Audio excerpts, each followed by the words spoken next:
The crowd had gathered by the Arkansas River that spring morning, as if humiliation itself was worth the price of admission, their boots sinking in the soft mud while jeers rose louder than the water rushing past. And at the center of it all, a father dragged his own daughter forward, her pale arms crossing desperately over her bare chest as he shouted, "Take her! She ain't worth more than a crust!" and shoved her into the shallows where the icy current bit at her ankles. She stumbled, trembling not from the cold, but from the shame of being stripped and offered like cattle. Her hair clinging wet to her face as men laughed and women whispered sharp cruelties, the whole town treating her nakedness as a spectacle rather than a crime. And I, Elias Redfeather, your storyteller, tell you that this was the year 1872, when men claimed to be civilized but still sold blood for coin. Among the onlookers stood a cowboy, unlike the rest, Daniel Crow, a broad-shouldered man with gray at his temples, a hat pulled low as if to hide from the world, 40 years old and still untouched by a woman's hand, not because of disdain, but because solitude had carved him hollow. The long winters and endless chores of a mountain homestead, leaving no room for softness or company. And as he watched the girl's father call for bids, shouting numbers as if life could be measured like bushels of corn. Daniel's jaw set hard, because he knew the cruelty of loneliness, and he saw it doubled now in her eyes. The wagon standing by the road shivered as the wind caught a folded wool blanket hanging from its rail, knocking it loose so it tumbled into the mud, and while the crowd ignored it, Daniel moved, each step slow and deliberate, boots sinking deep as if marking judgment into the earth itself. And when he lifted the blanket, his scarred hands shook not from fear, but from the weight of what he was about to do.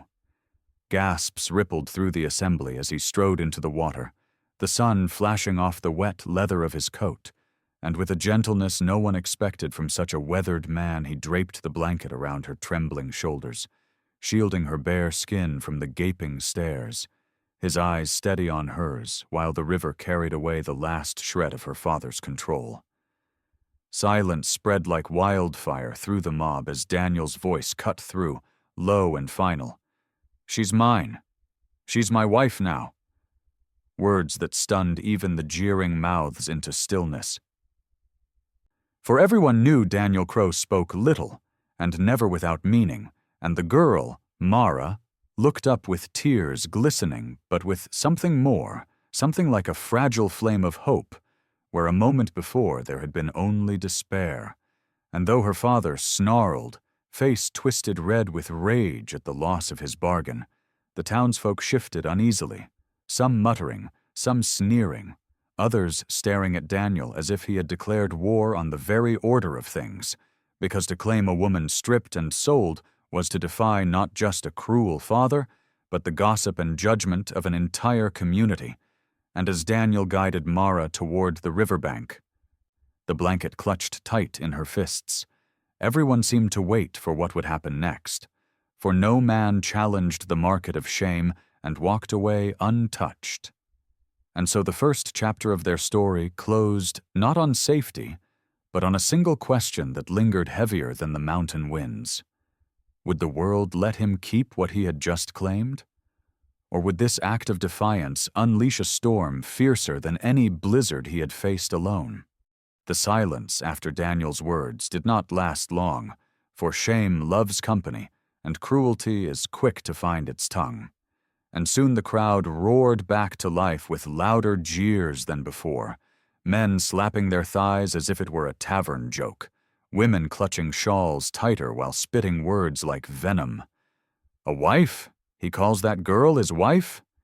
And 40 years without a woman, no wonder he'd stoop so low, their laughter echoing off the riverbank like a whip cracking in every direction, and Mara shrank further beneath the blanket, as if she could bury herself inside its wool. But Daniel kept his hand firm on her shoulder, guiding her through the shallows toward dry ground with the same deliberate patience he used to bring a frightened colt from wildness into calm, while her father staggered after them, face purple with rage, shouting, "You got no right, Crow. She ain't yours unless she's paid for, and I'll not see you steal from me." His boots splashing mud as he tried to push between them, and the crowd surged forward, hungry for conflict, circling them the way coyotes circle wounded prey, some calling for Daniel to put Silver down, others demanding Mara be stripped again to prove she was no prize. And I, Elias Redfeather, tell you the ugliness of men revealed itself raw that day, uglier than the river's mud, because they hated not just the girl's shame, but the sight of a man refusing to let it continue.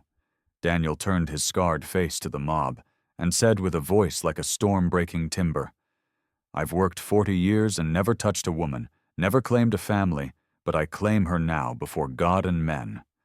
And though he had not raised his rifle or even his fists, the strength in his voice pressed the nearest men backward.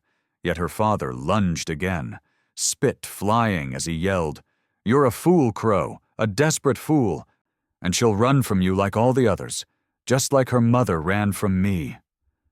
Words that cut deeper than any knife, revealing not just his greed, but his bitterness that the world had seen through him. And Mara flinched as if struck, whispering, "It's true, my mother ran," her voice small and raw, and for the first time Daniel understood this cruelty wasn't born today but bred for years. The girl raised under a man who treated family as chattel, and something inside Daniel shifted from pity to iron resolve. He drew Mara closer, the blanket sliding further over her bare legs, and with a tone that left no room for laughter, he said, "She stays with me." And though stones of mockery still flew from the crowd's mouths, there was a hush beneath it, the kind of hush that comes before fists fly or guns are drawn, and the question hung in the air like the heavy clouds of a summer storm. Would the town step aside and let him walk away? Or would they test just how far a lonely cowboy at 40 was willing to go to protect the only woman he had ever dared to touch?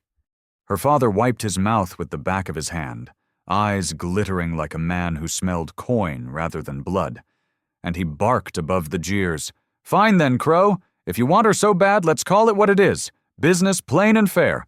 Put down your money, every cent you've got, and she's yours proper." His voice laced with the same oily tone traders used when pawning off half-broken mules, and the crowd leaned in closer, eager to see whether the grizzled cowboy would pay or fight, their hunger no longer for spectacle alone, but for profit wrung from misery. And Mara stiffened beneath the blanket as though the words themselves had branded her, whispering, "I'm not cattle," her face half hidden, but her eyes blazing with a wounded pride that even nakedness could not strip away. And Daniel felt that fire rise in him too. For all his years of solitude, he had never been tested so publicly. Yet something about this moment made him stand taller, his rough boots planted in the mud like roots of oak. "I'll not bargain for flesh," he said, his voice carrying like thunder across the bank. "She's my wife now, not my purchase." And a murmur went through the crowd.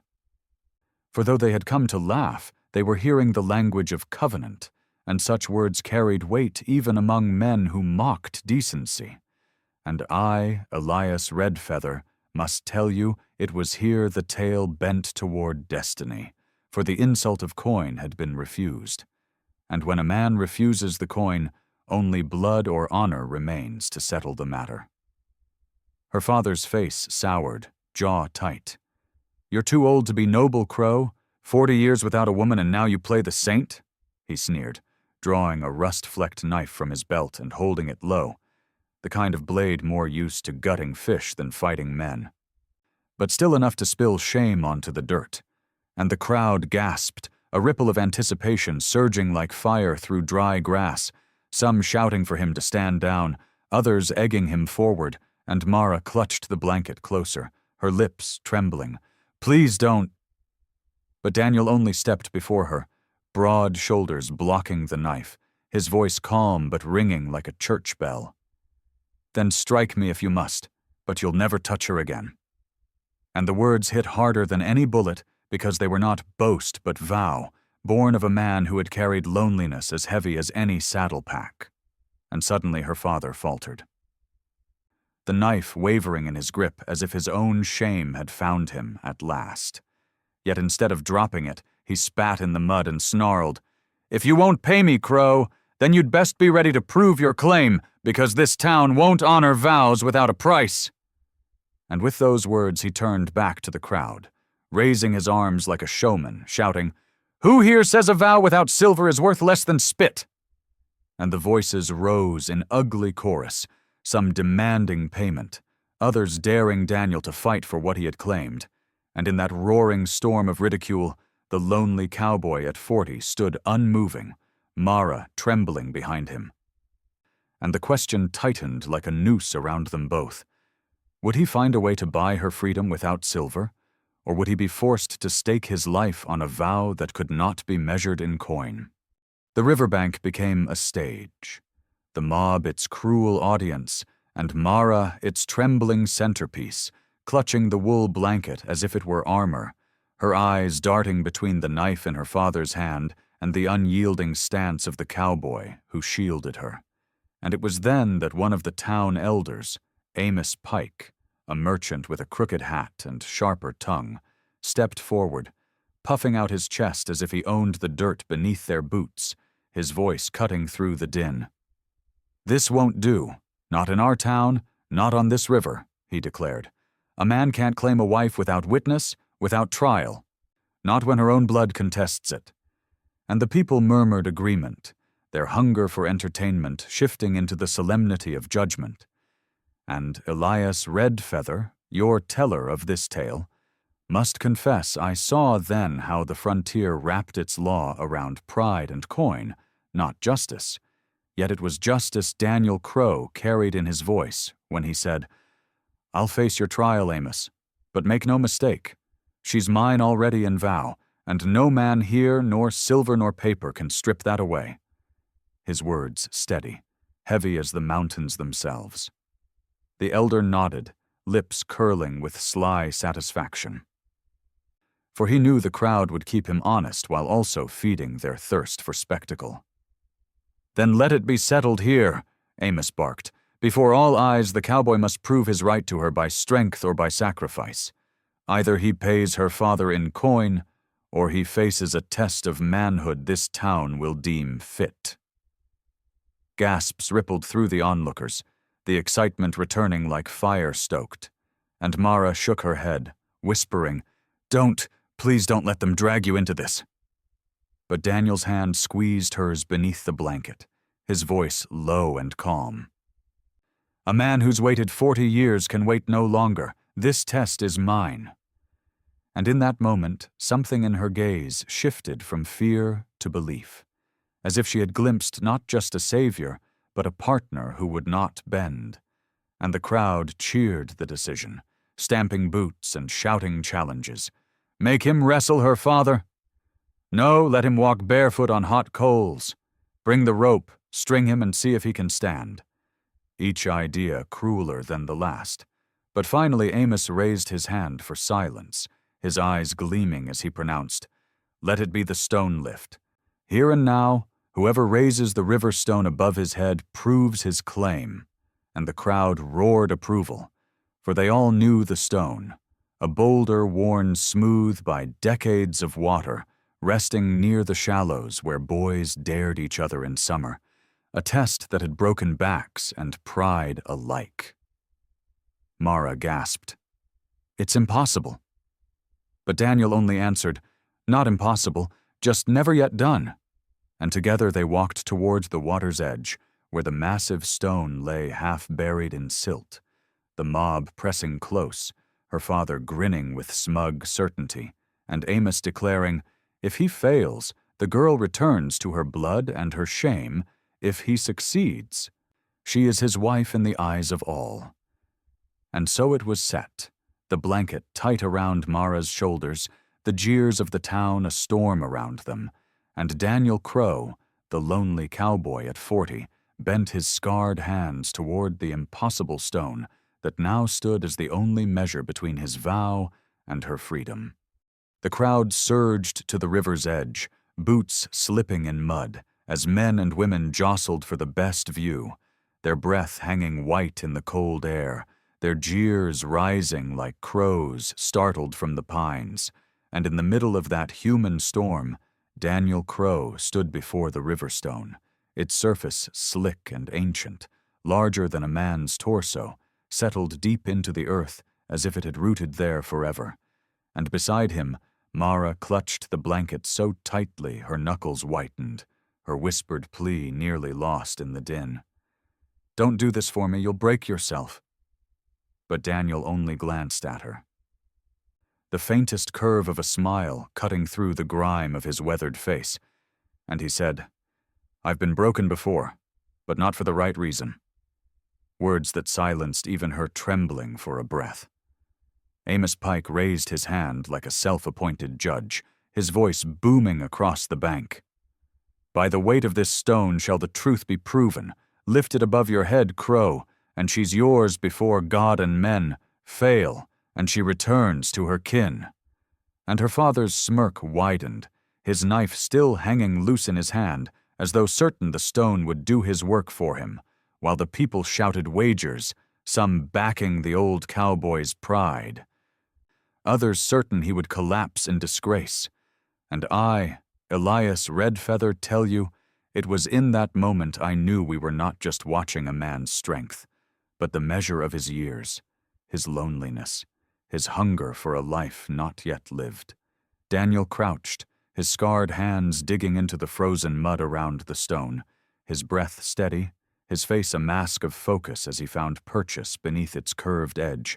And then with a groan he began to pull, the veins in his arms rising like cords, his shoulders knotting under the strain, the crowd's laughter turning to gasps as the stone shuddered in its bed, lifting an inch, then sinking back with a thud that shook the ground, and men howled, "Too heavy! He'll split his spine!" But Daniel spat into the dirt and squared his stance again, saying loud enough for all to hear, 40 years without a wife, without a home. This is nothing compared to that weight." And again he heaved, the stone rising higher, his boots slipping in mud, the tendons in his neck standing out like ropes. Mara crying softly, torn between pride and fear, the blanket slipping from her shoulders to reveal the bruises of her father's grip. And when Daniel saw those marks, rage flooded through him like fire in dry grass, and with a roar that echoed against the cliffs, he surged upward, hoisting the riverstone chest high, his body trembling under its impossible burden, and the crowd went wild, half in disbelief, half in awe. But Amos shouted, "Above the head! The vow demands above the head!" And Daniel staggered, nearly buckling, yet with every ounce left in his battered frame, he thrust the stone higher, arms locked, holding it for the space of 3 heartbeats before dropping it back to earth with a thunderous crash that sent mud and water spraying. For a moment there was silence, absolute and stunned. Then the mob erupted, some shouting, "He did it!" others crying trickery, her father cursing and shoving forward to snatch Mara back. But Daniel stepped between them again, chest heaving, voice raw but steady. "You saw it, every one of you. The mountain stone lifted, her freedom proven, my vow sealed." And the question now rippled through the stunned crowd like a tremor. Would the town accept the impossible act they had just witnessed, or would greed and pride still try to strip him of the woman he had claimed with sweat and blood? The silence that followed Daniel's roar and the crash of the riverstone was thick enough to choke a man. Every breath on the bank caught as if time itself had frozen. And then the storm broke, half the crowd shouting in disbelief, the other half cheering as if they had seen a miracle, boots stomping and fists pumping the cold air, their voices colliding like clashing steel. "He lifted it! We all saw!" cried one, while another spat back. "No man could do it clean, he cheated the trial." And Mara pressed the blanket closer, her trembling easing as her eyes burned with new pride, whispering, "You did it." Her words meant for Daniel alone, though the crowd raged all around them. Her father's face twisted purple with fury, his knife flashing in his grip as he barked over the uproar. "You fools, you think a stone makes a husband? A blanket makes a bride? She's mine, bought and raised, and no gray-haired drifter will take her unless he pays." His voice cracking with greed and the stink of desperation. And Amos Pike, eager to keep the mob's fire stoked, raised his hands. The test was met, aye, but the question remains. Does a vow stand stronger than blood, or does blood still demand its due? And the crowd roared anew, split down the middle, some calling for justice, others for coin, the chaos pressing tighter like wolves circling a kill, their hunger no longer for truth but for spectacle stretched further. Daniel stood unmoving, chest heaving, sweat and mud streaking his weathered face, his hand steady on Mara's shoulder as he answered, "Blood that sells its own has no claim, no right to speak of kin, only of chains, and I'll not let chains bind her again." His words cutting sharper than any blade, and though many cheered, others hissed, spitting into the dirt, unwilling to yield their craving for a fight. Mara's father sneered, stepping closer with his knife low. "Then let's see if you'll bleed for your noble words, Crow!" But before he could lunge, a new voice cut the air, an old woman with silver hair and eyes hard as flint, rising from the back of the mob. "Enough!" she cried, her cane slamming into the earth. "I saw the stone lifted higher than any man has ever done, and I say the vow is sealed," her words slicing through the noise with the authority of decades. For a breath the mob faltered, some shuffling under her gaze, others muttering defiance. And I, Elias Redfeather, tell you, there are always such moments when the mob could turn toward honor or blood. But the choice is never clear until the wind blows the right way. Daniel turned his scarred face to the people, raising his voice one last time. "I've nothing but these hands and this vow, and you saw both today. If you deny it, you deny your own eyes, your own souls, and God himself." His words striking like thunder on the mountain, and as the murmurs swelled, the division sharpened, half the town swaying toward reverence, the other half clenching fists and knives, and in that jagged split of voices the air grew heavier, for all knew a reckoning was about to break. Either the mob would honor what had been witnessed, or the riverbank would soon run red with the price of defiance. The old woman's cane still quivered in the mud where she had struck it, her voice echoing like a church bell fading. But the hush she had bought could not last, for greed gnawed sharper than honor, and Mara's father lunged forward, the rust-bitten knife flashing low, his snarl raw with hate. "You won't shame me in front of my town, Crow. You'll bleed before you take what's mine." And the mob surged like a tide, half gasping in shock, half cheering for blood, their boots pounding the riverbank as if eager to shake the earth loose, and Mara screamed, clutching the blanket higher as though wool alone could hold back steel. But Daniel moved with the calm of a man who had stared too long at his own loneliness to fear another's rage, his hand catching her father's wrist mid-strike. The two men locked in a deadly stillness, muscles straining, mud sucking at their boots, eyes locked with years of bitterness and solitude burning between them. For an instant the mob fell silent, watching the test they had demanded shift from spectacle to survival. And I, Elias Redfeather, tell you, this was no mere fight of men, but a clash between the old way, blood turned to barter, family broken for silver, and the new, where vow and witness might rise above greed.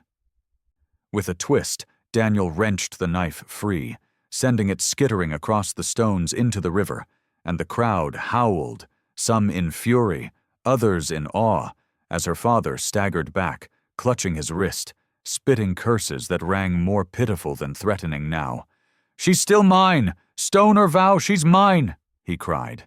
But the words carried no strength, only desperation, and Mara, trembling but resolute, stepped forward from behind Daniel, her voice breaking yet clear. "No, I am not yours. Not now. Not ever again. The blanket slipping from one shoulder to reveal the bruises her father's grip had left, proof enough of his claim's cruelty. The mob murmured, their frenzy faltering as shame seeped among them, some turning their faces, others muttering uneasily, and Amos Pike, hungry to keep control, shouted, "The trial isn't finished. Stone or no stone, a vow must be defended." And from the press of the crowd, another figure shoved forward, a broad-shouldered ranch hand with a scar over his brow, eager for violence, growling, "If he calls her wife, let him prove it with his fists," his challenge sparking new fire among those who craved spectacle. Daniel bent, picked the knife from the mud, and tossed it into the river where it vanished with a hiss, his voice low but thunderous.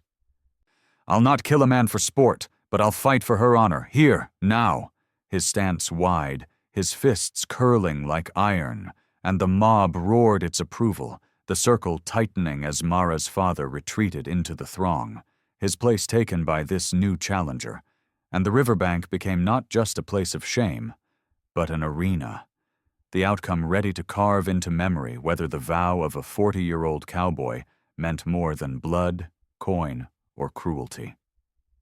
The mob widened its circle at the river's edge, boots grinding the mud into slick ruts, eyes gleaming with the thrill of violence promised, and in the center, Daniel Crow stood steady as a fence post, shoulders broad, fists curling with the weight of 40 years of solitude pressed into calloused knuckles, while across from him the ranch hand rolled his sleeves, spit in the dirt, and grinned with the cruel delight of a man who enjoyed breaking bones for the sound it made.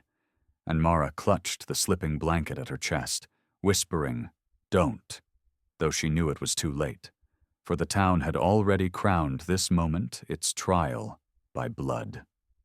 The ranch hand lunged first, swinging wild, his punch whistling past Daniel's jaw, and the mob shrieked with approval, but Daniel did not flinch. He had lived too long with silence to be rattled by noise, and with a sharp pivot, he drove his fist into the man's ribs, a dull thud that sent the challenger reeling back, clutching his side, yet grinning wider. "Not bad, old man, but you've got 40 winters slowing those arms," he taunted, circling again. Daniel said nothing, his breath steady, his eyes never leaving the man's, for words were wasted where vows already stood. The next clash came harder, mud spraying as they grappled, fists thudding, one strike catching Daniel across the cheek, blood blooming from his split lip, and the mob roared, some chanting for Crow, others baying for his fall, the chaos feeding itself until even the pines above seemed to lean closer. I, Elias Redfeather, who tells you this tale, saw in that moment the truth of trials. They are not just for men to prove strength, but for towns to prove what they will honor, whether cruelty or justice. Daniel staggered under another blow, knees dipping as the ranch hand raised his fist for a finishing strike, and Mara cried out, "Daniel!" her voice breaking like a bell. And something in it snapped the years of weariness from him, for in her cry was not fear alone, but belief, the first true belief he had ever been given. And with a roar he surged upright, catching the ranch hand's wrist mid-swing, twisting until bone cracked, the man howling as his knees buckled, and then Daniel drove his fist into the man's chest with the weight of all his years, sending him sprawling into the mud, gasping for air. The mob gasped as one, the circle trembling on the edge of riot or reverence, until Amos Pike's voice rang sharp. "Enough! The trial is met. The cowboy stands, the challenger falls," his words grudging yet binding, for even greed cannot always choke truth when witnessed by so many eyes.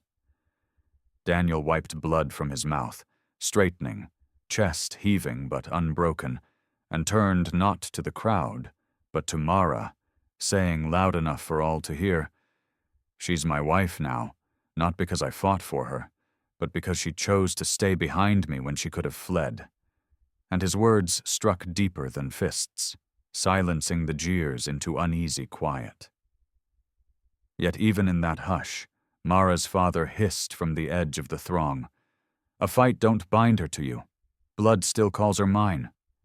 And the mob, restless and divided, stirred again, torn between the vow they had seen proven in stone and blood, and the greed of a father unwilling to release his claim.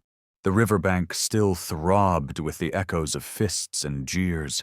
The ranch hand sprawled in the mud, groaning, while Daniel stood bloodied but unbowed, Mara clutching her blanket like a tattered shield, her eyes locked not on the crowd, but on him, the first man who had ever stood between her and her father's cruelty. And it was then the old man spat into the dirt and shoved forward once more, rage carving deep lines across his face as he bellowed, "You think a lifted stone and a brawl make her yours? She's mine, by birth, by right, by years I fed her when no one else would." His voice ragged, desperate, cutting through the uneasy quiet. And some in the crowd shifted, uncertain again, torn between what they had witnessed and the poison of blood's claim. In his hand he raised not the knife, lost now to the river, but a torn scrap of paper, a crumpled marriage contract scrawled with ink, the kind brokers carried to trade daughters like goods, and he waved it high for all to see. Signed and sealed, her fate written in Denver, promised to the next man with coin. "I'll sell her yet, Crow, and no stone nor fist will change it." His words a dagger meant for the crowd's conscience more than Daniel's heart. And I, Elias Redfeather, who carries this tale, swear the hush that followed was heavier than any storm, for even those who jeered faltered at the sight of paper binding flesh. Mara's lips parted, her voice trembling but clear. "That paper was never mine. It was yours, and I will not live bound to ink made by greed," her defiance cutting sharper than her father's shout. Yet the mob murmured, some nodding with him, others shaking their heads, the division splitting deeper. Daniel stepped forward, his broad frame a wall between her and the man who called himself father.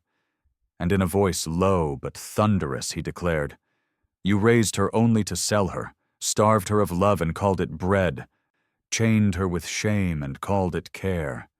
You're no father, only a jailer who's lost his keys."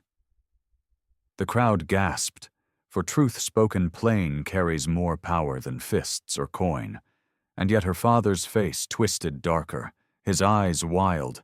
"Then if I can't sell her, I'll damn her! I'll drag her naked through this town till she remembers who owns her blood!" He lunged, not with steel, but with clawed hands outstretched toward Mara, and she screamed, stumbling back as the blanket slipped to the mud. But before he could clutch her, Daniel seized him, rough hands gripping the old man's collar, lifting him as easily as kindling. His voice cracking like a rifle shot. "You'll never touch her again, not while I draw breath."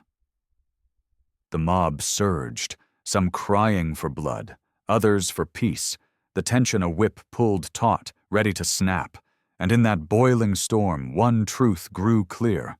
Either the town would break with the old man's greed, or break Daniel Crow himself, and the next breath would decide which way the river carried their fate. The river roared in the silence, a sound louder than the mob itself, as Daniel Crow held the old man by the collar, his boots dangling inches above the mud, the paper contract crumpled in his fist, a symbol of greed dissolving under the weight of truth. And for a heartbeat all eyes fixed on the sight. One man who had waited 40 years for love, one girl stripped of everything but a blanket, and one father who had mistaken blood for ownership. "Let him down," some cried.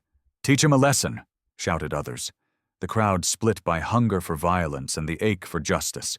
And I, Elias Redfeather, who tells you this tale, swear that moment bent the whole town's soul, for whichever way they leaned would mark them for years. Daniel's voice thundered above the river's rush, raw and certain.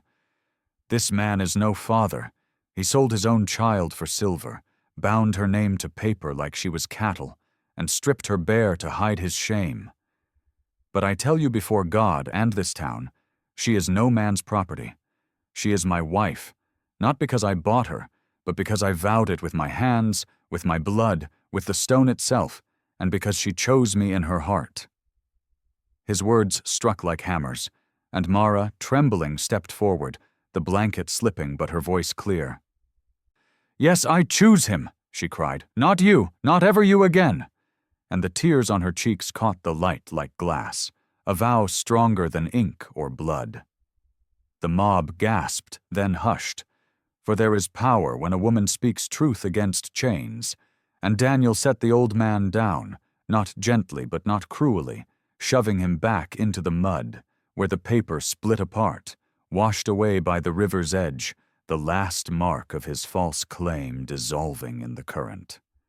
Some spat at the old man, others turned their backs, and Amos Pike, who had fanned the fire all along, raised his cane and declared, "The vow is sealed, the town has witnessed, the stone has spoken, and the girl has chosen.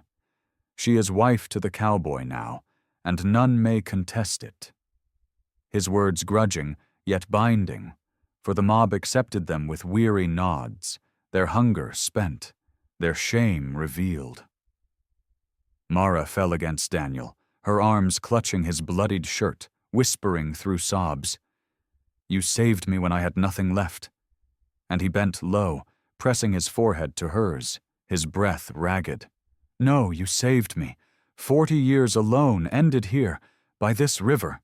The people, one by one, drifted back to their homes, their jeers fading, their silence heavier than any verdict, leaving only the three at the riverbank, one broken, one reborn, and one who had never belonged to greed. Daniel draped the blanket back over Mara's shoulders, lifting her in his arms as if to carry her from shame itself, and together they walked toward the cabin he had built with his own hands, their silhouettes etched against the reddening sky. Behind them, her father sat in the mud, powerless, the river swallowing the last fragments of his paper, while ahead lay the first true home either of them had ever known. And so it was, in that year, before the witness of stone, river, and crowd, that the lonely cowboy at 40 found not only a wife, but the life he had long thought the mountain had stolen from him, a vow made unbreakable by choice, by suffering, and by love that no coin could measure. Please like, share, and subscribe to support more true-hearted stories on Echoes of the West. If you had stood by the river, would you have honored his vow or demanded silver? Tell us in the comments.